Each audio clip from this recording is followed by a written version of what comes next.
गुरु पुष्यामृत योगावर महिलांनो करा स्वामींची ही प्रभावी सेवा. पिवळ्या हळदीचा उपाय, भाग्य बदलणारी सेवा. नमस्कार माता भगिनींनो, तुम्हा सर्वांचे मनपूर्वक स्वागत आहे आपल्या या आध्यात्मिक परिवारामध्ये.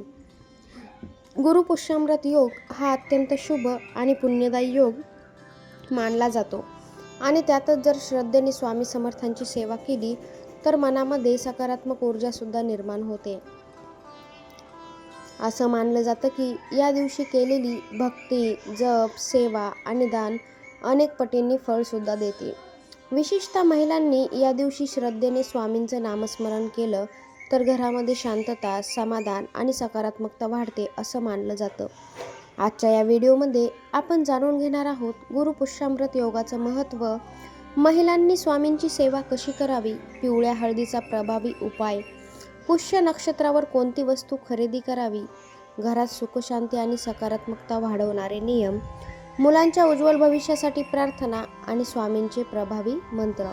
म्हणून हा व्हिडिओ शेवटपर्यंत नक्की पहा, कारण शेवटी मी तुम्हाला एक अतिशय प्रभावी पण सोपा उपाय सांगणार आहे. चला तर मग स्वामी समर्थांचं स्मरण करून सुरुवात करूयात. श्री स्वामी समर्थ, श्री स्वामी समर्थ, श्री स्वामी समर्थ. गुरु पुष्यामृत योग म्हणजे काय? जेव्हा गुरुवार आणि पुष्य नक्षत्र एकत्र येतात तेव्हा गुरु पुष्यामृत योग तयार होतो. हा योग हिंदू धर्मामध्ये अत्यंत शुभ मानला जातो. असं मानलं जातं की या दिवशी केलेली पूजा, जप, दान, सेवा आणि खरेदी यांना विशेष महत्त्व असतं.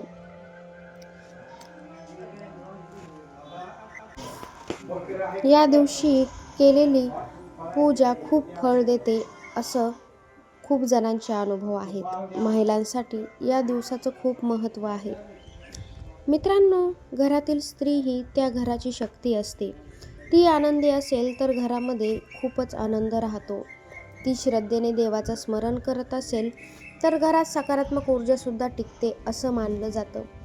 म्हणूनच गुरु पुष्यामृत योगामध्ये महिलांनी स्वामी समर्थांची सेवा करणं अत्यंत शुभ मानलं जातं. श्री स्वामी समर्थांची सकाळची सेवा.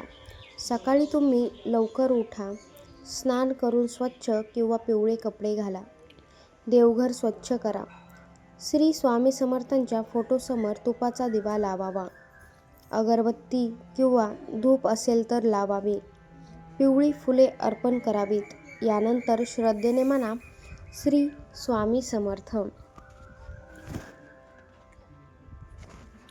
तुम्ही सकाळची सेवा या पद्धतीने करायची आहे आणि प्रभावी मंत्र जाप करायचा. मैत्रिणींनो, या दिवशी मंत्र जापाला खूपच महत्त्व दिले गेलेले आहे. कोणता मंत्र म्हणायचा तर लक्षात ठेवा, पहिला मंत्र आहे श्री स्वामी समर्थ. हा मंत्र 108 वेळा म्हणायचा. दुसरा मंत्र आहे ओम गुरवे नमः. दुसरा मंत्र आहे ओम गुरवे नमः. मंत्र तिसरा आहे ओम नमो भगवते वासुदेवाय. तिसरा मंत्र आहे ओम नमो भगवते वासुदेवाय. पिवळ्या हळदीचा प्रभावी उपाय कसा करायचा? चला तर मग मी तुम्हाला सांगते पिवळ्या हळदीचा प्रभावी उपाय. आता आपण जाणून घेऊया गुरु पुष्यामृत योगामध्ये पिवळ्या हळदीचा प्रभावी उपाय कसा करावा. एका पिवळ्या कापडामध्ये थोडीशी हळद ठेवावी. त्यासोबतच 1 रुपयाचं नाणं सुद्धा ठेवावं. श्री स्वामी समर्थांसमोर तुम्ही ते ठेवायचं आहे. तुपाचा दिवा लावा आणि श्री स्वामी समर्थ या मंत्राचा जप करा. यानंतर ती हळद घरातील तिजोरीजवळ किंवा देवघरामध्ये ठेवा. असं मानलं जातं की तुम्ही ती हळद घरातील तिजोरीमध्ये किंवा देवघरात ठेवल्यामुळे सकारात्मकता जास्त प्रमाणात वाढते. पुष्य नक्षत्रावरती कोणती वस्तू खरेदी करावी? मैत्रिणींनो, अनेक लोक या दिवशी शुभ वस्तू खरेदी करतात. शुभ मानल्या जाणाऱ्या वस्तू कोणकोणत्या आहेत? पहिली वस्तू आहे हळद. शुभ मानल्या जाणाऱ्या वस्तू, पहिली वस्तू आहे हळद, दुसरी आहे तांदूळ, तिसरी तुपाचा दिवा चौथी आहे धार्मिक ग्रंथ. 5वी आहे तुळशीचं रोप. 6वी आहे पिवळे कपडे. आणि 7वी आहे चांदीचं छोटंसं नाणं.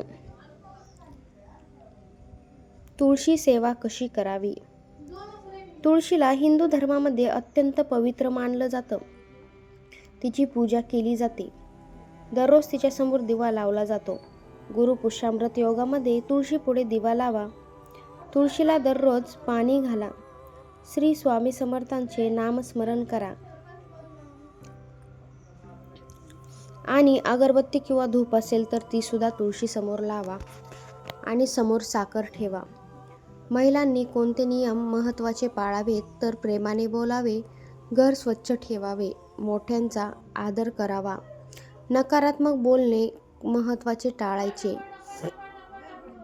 शक्य असेल तर सात्विक अन्नच खायचे, राग वैताग कमी करायचा, नकारात्मक बोलणे हे जास्त प्रमाणामध्ये टाळायचे.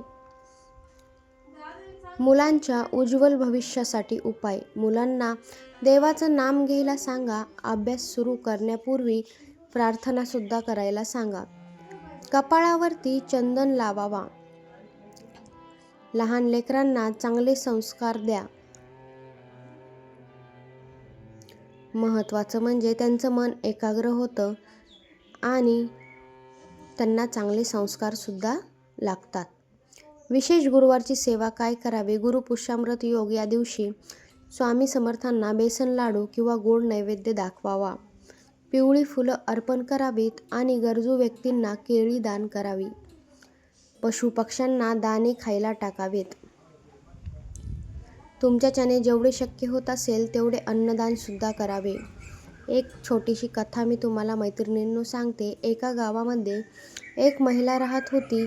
ती सततच चिंतेमध्ये असायची. एकदा एका वृद्ध महिलेनं तिला सांगितलं, गुरुपुष्यामृत योगामध्ये श्रद्धेने श्री स्वामी समर्थांची सेवा कर. पिवळ्या हळदीचा उपाय सुद्धा कर. त्या महिलेनं श्रद्धेने सेवा सुरू केली. हळूहळू तिचं मन शांत होऊ लागलं आणि घरामध्ये सकारात्मक वातावरण सुद्धा निर्माण झालं आणि तिचा आत्मविश्वास वाढू लागला. मैत्रिणींनो, ही कथा श्रद्धा, भक्ती आणि सकारात्मकतेची शक्ती सांगते. महत्त्वाचं म्हणजे कोणत्या चुका टाळाव्यात. गुरुपुष्यामृत योगा दिवशी कोणकोणत्या चुक्या आवर्जून लक्ष देऊन टाळाव्यात. घरामध्ये भांडणे अजिबात करू नयेत. अन्न वाया घालवू नयेत. मोठ्या व्यक्तींचा अपमान करू नये. देवघर अस्वच्छ ठेवू नका. सतत नकारात्मक बोलू नका. यामुळे घरातील वातावरण सुद्धा नकारात्मक दिसायला सुरुवात होते. दानधर्माचे महत्त्व. अन्नदान करा. जसे ज्वारी, गहू, एखाद्या भुकेलेल्याला जेवण द्या. गरजू व्यक्तींना मदत करा. पशुपक्ष्यांना दाणे टाका आणि महत्त्वाचं म्हणजे गायीला भाकरी द्या.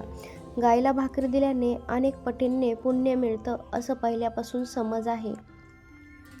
गुरुपुष्यामृत योग हा श्रद्धा, भक्ती आणि सकारात्मकतेने जीवन बदलण्याची संधी आहे. गुरुपुष्यामृत दिवशी श्रद्धेने श्री स्वामी समर्थांची सेवा करा आणि मंत्र जाप करा. दानधर्म करा आणि घरातील प्रेम आणि शांतता टिकवण्याचा प्रयत्न सुद्धा करा. लक्षात ठेवा, देवाला मोठमोठ्याले दिखावे नको असतात, तर मनातील श्रद्धा ही खूपच महत्त्वाची असते. जर हा व्हिडिओ तुम्हाला आवडला असेल तर व्हिडिओला लाईक करा, शेअर करा आणि चॅनलला सबस्क्राईब करा. महत्त्वाचं म्हणजे कमेंटमध्ये श्री स्वामी समर्थ नक्कीच लिहा. तुमच्या परिवारावरती श्री स्वामी समर्थांची कृपा सदैव टिकून राहावी हीच माझी ईश्वर चरणी प्रार्थना. श्री स्वामी समर्थ. जय जय रघुवीर समर्थ.